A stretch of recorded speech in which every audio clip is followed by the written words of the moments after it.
Welcome back to the show. Maya, have you ever woken up, checked your phone, and felt like your bank account was personally insulted by a tech giant? Every single day, Alex. But if you're talking about Apple's little midnight magic trick on their online store this week, yeah, that was a special kind of sticker shock. Spot on. They quietly took the store offline, and when it came back, almost every major device suddenly cost more. It's like going to sleep and waking up to find your favorite coffee shop is charging premium prices for the same old drip coffee. And the wildest part isn't just the price hike itself, it's why it's happening. We aren't just paying a luxury tax anymore. We are literally paying the price for the tech industry's massive, insatiable obsession with AI. Right, because apparently AI is eating all the RAM in the world, leaving us to fight over the crumbs. Today we're breaking down this RAM catastrophe, how the physical reality of the cloud is hitting our wallets, and whether we're being priced out of our own digital lives. We'll look at the strategic moves behind these hikes, the death of the mid-tier device, and why progress suddenly feels like a penalty. Strap in, because your next upgrade might just have to wait. Think about how tech companies love to operate under the cover of darkness. What happened yesterday, Thursday, June 25th, was on a whole different level of midnight mischief. Oh, it was a straight-up digital heist. You wake up, rub your eyes, grab your coffee, and suddenly your digital shopping cart looks like it went through hyperinflation while you were dreaming about sheep. No kidding. Apple quietly took their online store offline. We all know that classic friendly, "We'll be right back" screen. Usually that means, "Hey, look at this shiny new toy we made for you." But this time it was more like a digital curtain behind which they were frantically changing the price tags. We'll be right back with your financial ruin.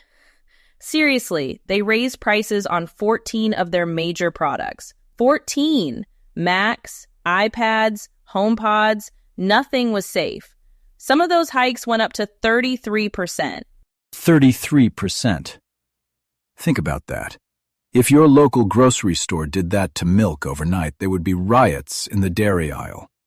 But because it's Apple, we just stare at our screens in quiet, existential dread. It's like, well, I guess I didn't need that kidney anyway. It's the elegance of the mugging that gets me. No press release, no big keynote with dramatic lighting and upbeat indie music. Just a silent digital update.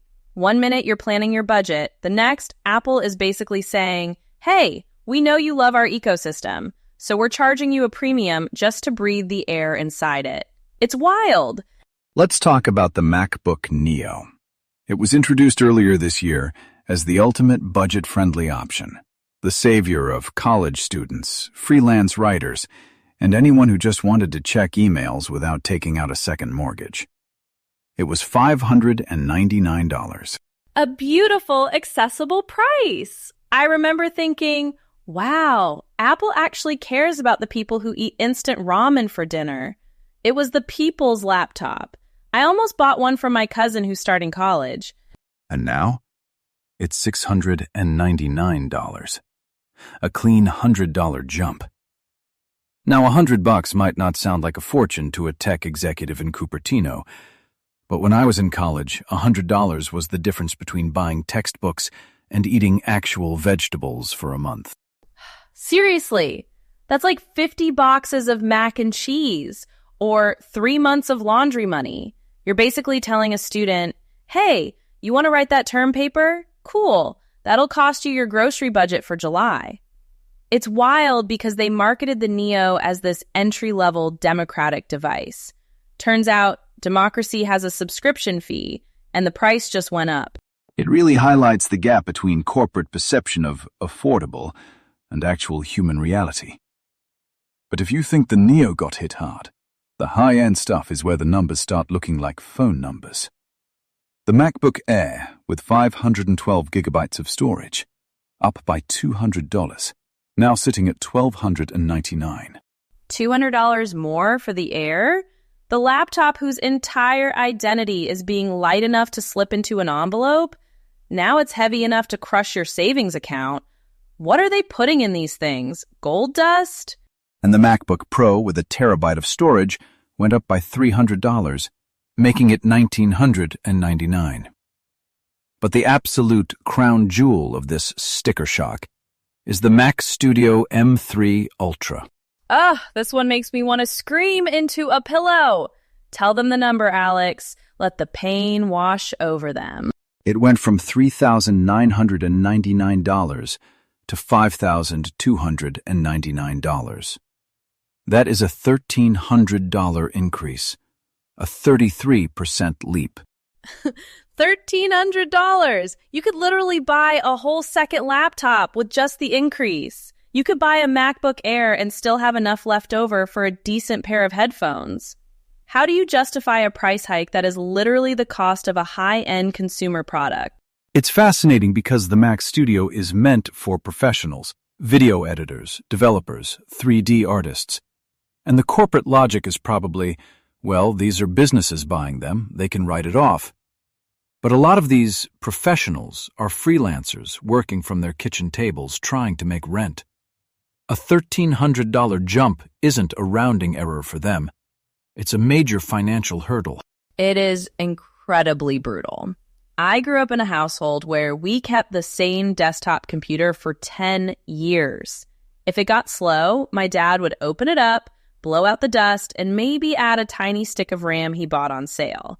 The idea of a computer costing over $5,000 and then suddenly jumping by $1,300 overnight is just alien to how most of the world lives. It really is. And it makes you wonder about the sheer leverage Apple has. They know that if you're a creative professional locked into Mac OS, you can't just easily switch to Windows without disrupting your entire workflow. So they have you over a barrel, and they know it. Oh, you like our operating system? You like how smooth the timeline scrubs? That's beautiful. Now pay us the price of a used 2012 Honda Civic. It's brilliant, but in the most villainous way possible. It's like they're testing our loyalty. It really feels like a loyalty test. Like, how much pain can we inflict before you start looking at Linux? But the truth is, most people will just sigh, pull out their credit cards, and accept the new normal. It's a fascinating study in consumer psychology, but a painful one for our wallets. That's the loop. We complain, we make memes, we talk about it on podcasts, and then we still buy the damn thing because we need it to do our jobs. They've built a perfect trap. It's the ultimate ecosystem trap. But this isn't just Apple being greedy for the sake of it. There's a very specific, very hungry culprit behind why all this memory-heavy hardware suddenly costs as much as a small island. Oh, for sure. This isn't just a random price adjustment. It all comes down to what's happening under the hood and how AI is eating my RAM. And those physical components are becoming the ultimate bottleneck. Yes, because when you look at the actual reasons behind this, it is incredibly wild. It's not just corporate greed. Well, not entirely. Think about the last time you used an AI tool to write a polite email.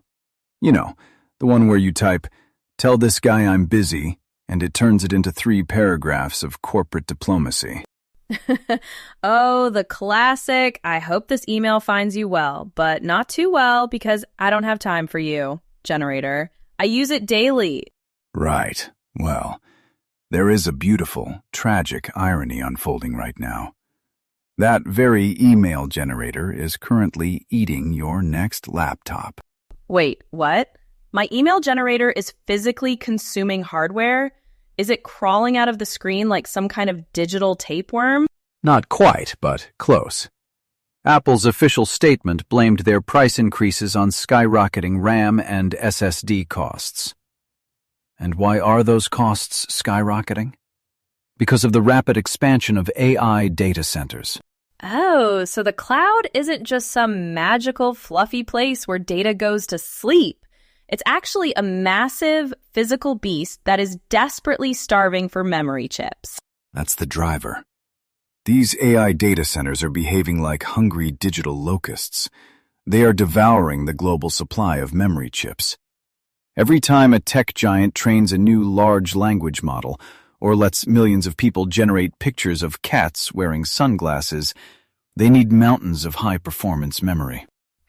This is wild. So, because some tech bro wants an AI to write his LinkedIn thought leadership posts, I have to pay a premium just to get a laptop that can open more than 3 Chrome tabs?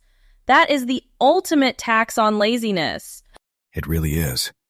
And it's not just a minor shortage. Memory chip supplier Micron has its 2026 high-bandwidth memory supply completely sold out, and they expect this memory chip shortage to persist all the way through 2027. Sold out? Already? We're literally in June of 2026. Yes, and the factories physically cannot bake the silicon fast enough to keep up with the AI gold rush. Fantastic. So for the next year and a half, we are basically fighting a losing battle against server farms. I can picture it now. A giant warehouse in Iowa, air-conditioned to freezing temperatures, just humming happily while it hoards all the RAM in the world, leaving us with the digital crumbs. It's a massive imbalance. And if you think this is just Apple being Apple, using any excuse to pad their profit margins, which, let's be honest, is always a fair suspicion, it's actually a market-wide crisis. Oh, don't tell me. Who else is feeling the squeeze? Microsoft. Right after Apple's announcement, Microsoft followed suit by raising the price of its Xbox consoles starting August 1st, 2026, citing identical component cost pressures. No, not the Xbox. You are telling me the gamers are getting dragged into this too? This is war, Alex. You do not mess with people's console prices. It's true. The silicon that powers your virtual worlds is the same silicon being hoarded to train AI models that write mediocre poetry. The supply chain doesn't care if you're trying to render a photorealistic forest in a video game, or if a corporation is trying to automate customer service. It all runs on the same basic building blocks. This is the ultimate tragedy of the modern tech era. We were promised that AI would liberate us, make our lives easier, maybe even cure diseases. Instead, it's just making it more expensive to play video games and buy a basic computer. It's like we built a giant monster that is now eating its own cradle. It's a classic tragedy. We wanted a smarter assistant, and now we can't afford the desk it sits on. I grew up in an era where tech got cheaper and more powerful every single year. That was the unwritten rule of the digital age. Moore's Law was our security blanket. Right. You bought a computer, and 2 years later you could buy one twice as fast for half the price. Now, we are looking at a future where your computer gets more expensive just because some server farm 3 states over needs to figure out how to make a chatbot sound slightly more human. It forces us to look at the physical reality of the internet. We talk about the cloud as if it's this ethereal, weightless concept. But the cloud is made of sand, metal, and an unimaginable amount of electricity. And right now, that physical reality is crashing down on our wallets. It really makes you question the value of what we're building. Is a slightly faster search query or a slightly better autocomplete worth pricing everyday consumers out of the hardware market? Because if a student can't afford a basic laptop for college because a data center bought up all the RAM, that's not progress. That's a bottleneck on human potential. That is the core of the issue. The tools of creation are becoming luxury items because the tools of automation are consuming all the resources. It's a striking, albeit painful, shift in how we value technology. I am officially starting a petition to limit AI memory consumption. If your AI cannot explain its purpose in 10 words or less, it gets its RAM privileges revoked. Back to 4 megabytes for you, buddy. I'm sure the tech giants will get right on that. But it does make you wonder about the broader implications of this shift, and what happens when the relentless pursuit of the next big thing starts to actively degrade the experience of the average user.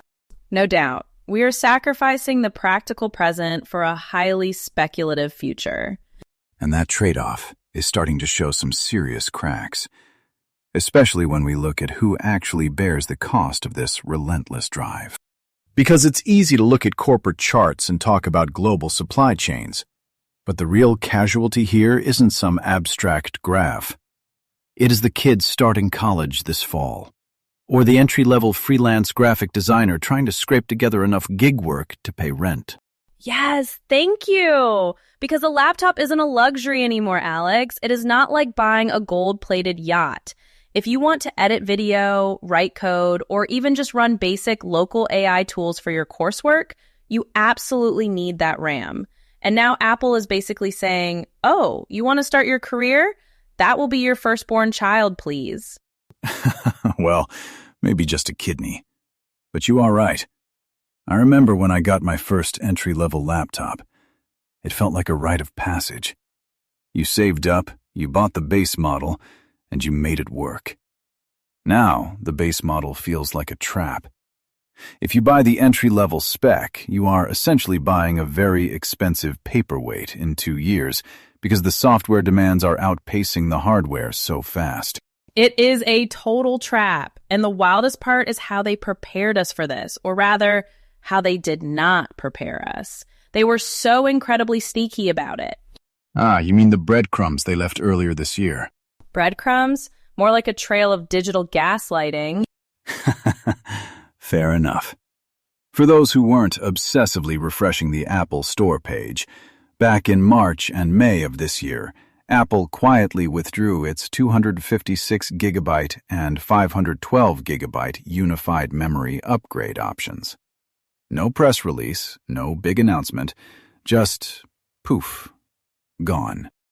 Yes, they just swept them under the rug. It is like going to your favorite diner and suddenly the double cheeseburger is gone from the menu and the waiter is looking at you like, double? No, sir, we have always only served single sliders or a whole cow. There is no in-between.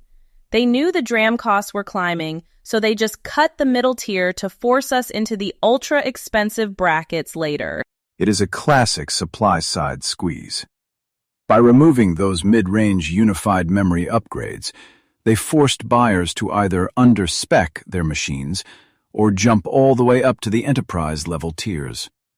And then, boom, June hits, and the official price hikes land across almost the entire lineup. It is diabolical, truly, and it's clearly bad when even Wall Street gets spooked. Oh, completely. The market reaction was swift. Right after the sudden price announcement, Apple's shares tumbled nearly 5.6% to $276.68 in mid-afternoon trading on Thursday. Oh, my heart bleeds for the shareholders. But seriously, a 5.6% drop for a trillion-dollar behemoth? That is a massive red flag. That is the market saying, hey, we love profit, but you might have just priced out the actual humans who buy your stuff. It shows there is a limit to the premium that people are willing to pay.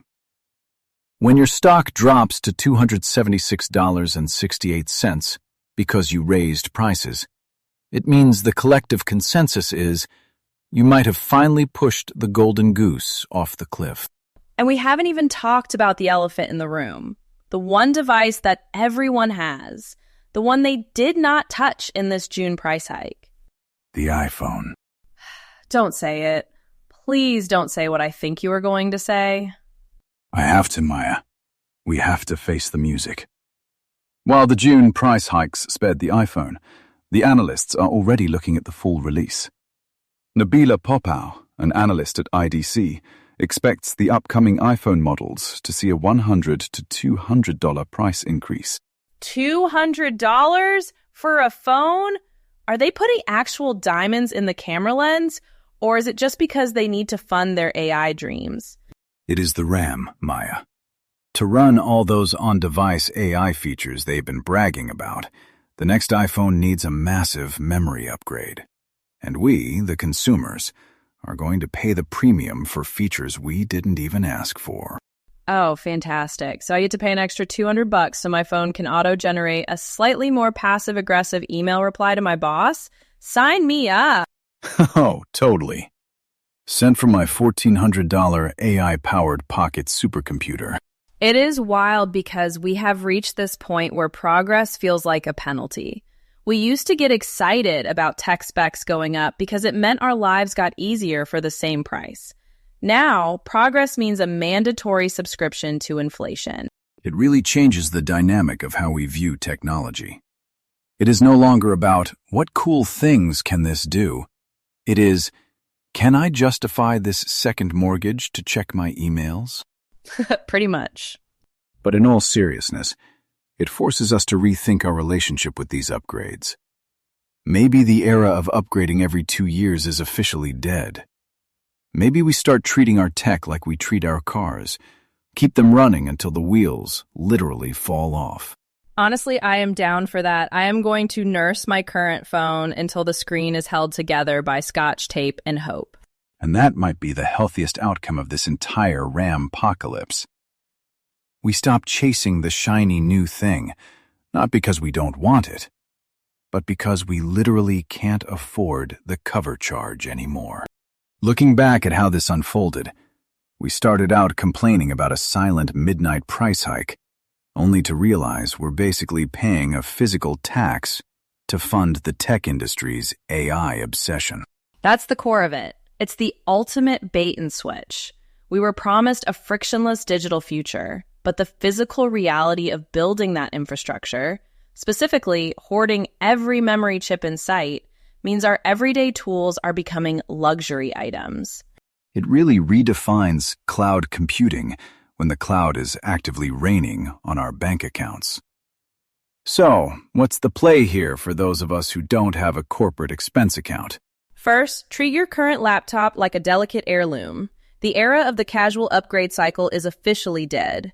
If your device still turns on, cherish it. Clean the dust out of the keyboard and ignore the marketing sirens. I'm going to start tucking my laptop into bed at night. But, on the bright side, this might actually force a really healthy cultural shift toward the right-to-repair movement and the refurbished market. Without a doubt. When buying brand new becomes financially absurd, keeping old tech alive becomes a practical necessity. We're likely going to see a massive boom in local repair shops and creative software optimization. Well, if the goal was to make us appreciate what we already have, they certainly found a very expensive way to do it. Thanks for breaking down the silicon madness with me today, Maya. Anytime, Alex. Just promise me if my computer dies, you'll let me borrow some of your memory.